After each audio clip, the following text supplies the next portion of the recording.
Hey, what's up, guys? Welcome to my Premier League Season Awards. Let me just stress that again. My Premier League Season Awards. These are my choices. I've got a couple of categories that I want to go through, and I would love to read your awards, your choices. We've got, signing of the season, best player of the season, best team of the season, like all of it from this year's Premier League season, which I cannot believe has come to an end. I'm not ready to accept it yet. Like, how? How is it June in a couple of days? Anyway, we're going to get into the first award, which is, of course, Manager of the Season. Well, actually, not of course. It could have been Team of the Season, I guess. But what I want to start off by saying is some of these answers, I'm just not going with generic choices. Like, I'm going to tell you now, my Team of the Season isn't Man City. They won the title and they were expected to win the title. And there's some other things that I want to talk about, so we'll get into that. But my choice for Manager of the Season is actually Eddie Howe. Now, the reason for that is because just 18, 19 months ago when he joined the club, they were literally bottom of the Premier League.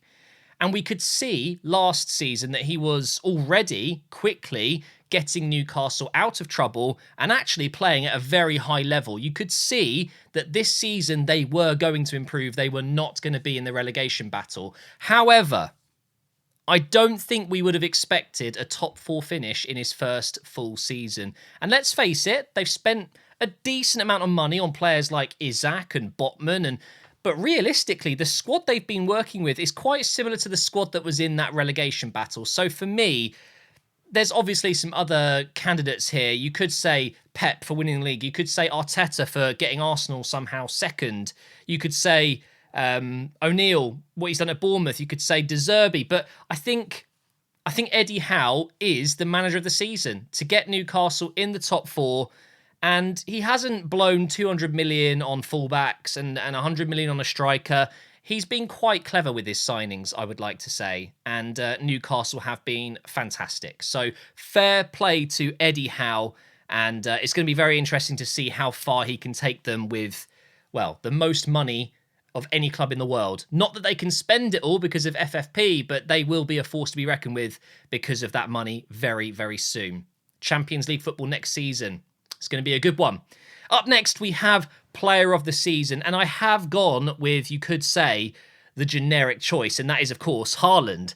However, there is a reason for that, and I want to say it wasn't easy. I didn't just go, right, yep, Haaland, because I'll be honest, I thought about throwing Harry Kane in there. The fact that he scored 30 goals in that Spurs team, you could make an argument for a couple of other players that are right up there, but I think with Haaland, with the records that he's broken, and the fact that it's his first season, and the fact he's, 22, 23? I mean, he is the player of the season. He just is. And there's no other choice.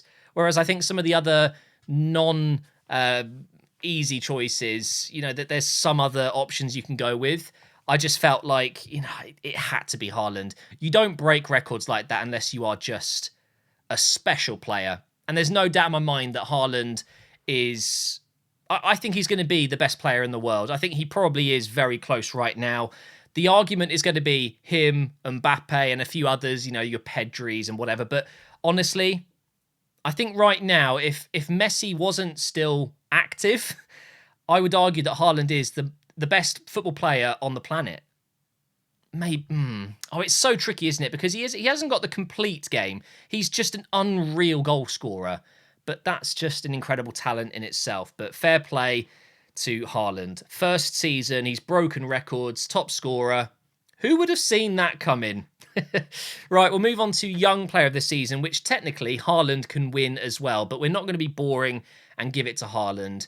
I kind of wanted to go with someone that's 22 max. And I went through so many options, but maybe it's bias. I'm going with Saka. I can't think of anyone else that deserves it more. You could argue for Ødegaard, but I think he's too old to win this one. I don't know why the award is officially given to 24 or less. I think that's not exactly young anymore in today's world. You get so many football players that are 16, 17, 18. I think Saka at the age of 21, fresh new contract at Arsenal. He's had an incredible season. I think it has to be him. I think most of Man City's best players this season are older. And I don't really think anyone else comes that close. I mean, it was Haaland or it was Saka for me. Martinelli's up there, I think, with Ødegaard. Who else? How old's Mitoma? I don't think Mitoma's a... Is he younger than 24? I think he might be 24 or 25. Yeah, I think... I can't think of anything else. I think Saka deserves it. And what we're going to see, I think, next season is him taking on even more responsibility with this new contract and with the fact that Arsenal will be seen now as title contenders for next season. For the first time in how long? We're actually going to be seen as title contenders. At least, I think a lot of people will predict us to be in and around that title race next season because of what we've done this year. And there will still be doubters, people saying now it was a one-season wonder, but I think Saka's going to really have to take his game to the next level next year, and I really hope he can. We're going to need everyone to step it up even more. Up next, we've got Team of the Season. This is the one that I know people are going to just say, what? I'm not going for Man City because they were expected to win the title, and they did. And obviously, Arsenal led the way for so long, and you could argue that they had to chase, but... I think it was always written that City would go on a crazy win streak at the end and win it. But I've actually gone with Brighton. And the reason for that is because of the way they play and the fact that it's with the new manager as well. I mean, that is so underrated for a manager to come in. And let's face it, Graham Potter did a fantastic job at Brighton. They were playing really good football. I would have never said in a million years that another manager would come in, manage Brighton, and get them playing even better. And let's face it, Brighton under De Zerbi are one of the best teams to watch in the league. And for me, they are my team, my club of the season. I absolutely love watching Brighton. And they have some incredible players that aren't superstars, but they play like superstars. And they're going to become superstars. I'm hoping they can hold it together this summer in terms of not losing all of their best players. I think it's very clear that McAllister is going to go. Caicedo is likely to go. But I think Mitoma will stay for another year. And there's other players coming through the ranks, you know, and I really, truly believe with the recruitment that we're seeing, it looks like they're getting Dahoud and they're getting Milner. I think they're going to be very good next season as well. They signed Zhao from Watford, right? So exciting times for Brighton, and they are playing European football next season. So Brighton are my team of the season. Up next, we've got the overachievers of the season, and you could make a strong argument that Brighton could win this award as well. But I have actually decided that Newcastle have done even more. Well, have they? It's so difficult. I really was toying between Brighton and Newcastle and also Arsenal, because if you go off the fact that people predicted certain things, okay, so Arsenal were not predicted to be second this season, so we've overachieved. But I just think with what Newcastle have done, that is literally overachieving. It really is. But I think Brighton are right there as well. I can't decide. I'm just going to skip past this one. It's too difficult to decide between them both. But the underachievers of the season, I thought, was a much more clear choice. And that is, of course, Leicester, who have been relegated. You could also say Chelsea, because they've underachieved, of course.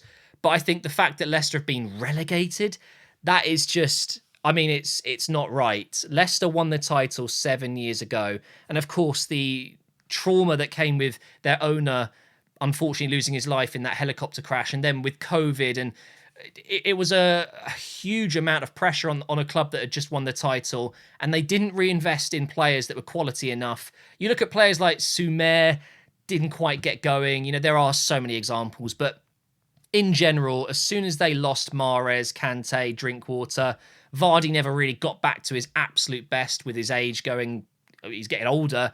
It was just the perfect storm. And unfortunately, even with all the individual quality, players like Maddison, how do you go down with Tielemans and Didi, Harvey Barnes? And it's crazy. They have underachieved. And the fact that Leicester are in the Championship next season still hasn't quite sat with me. I'm not quite sure if I'm ever gonna... It's not gonna make sense. It blows my mind. Up next, though, we have the signing of the season. And again, a little bit of a boring choice, so I won't talk about it too much. But of course, it's Haaland. I mean, yes, it was 80 million. Was it? It was 60? I think it might have been 60 million euros. But what people don't know is behind the scenes, a lot more money was exchanged in this deal. I can only imagine the sign-on fee. I can only imagine the bonuses, the clauses, There is no doubt that this deal would have absolutely stretched Man City to their limits. And you know clubs like Bayern, PSG, Madrid, they would have all been interested. And there's no doubt that Haaland would have used that to his advantage with his agent and with his dad and with his whole team to get the most money they can. But I know he wanted to join City. It's completing the family journey, isn't it, with his dad playing for City and now he has. And look, it's worked. They're on the edge of winning the treble, and largely because of him. So he made the right choice, but I don't want people thinking this was just simple 60 mil, thank you, we'll take him, and a big wage. There was a lot more to this, and I'm sure he's about to make a lot of money if they do win the treble. I'm sure there's going to be a clause in there somewhere for every title they win, he gets a certain amount. Unbelievable signing, though. I mean, what more can you want from a signing? To literally come in and help you win a treble. Simple as that, really, isn't it?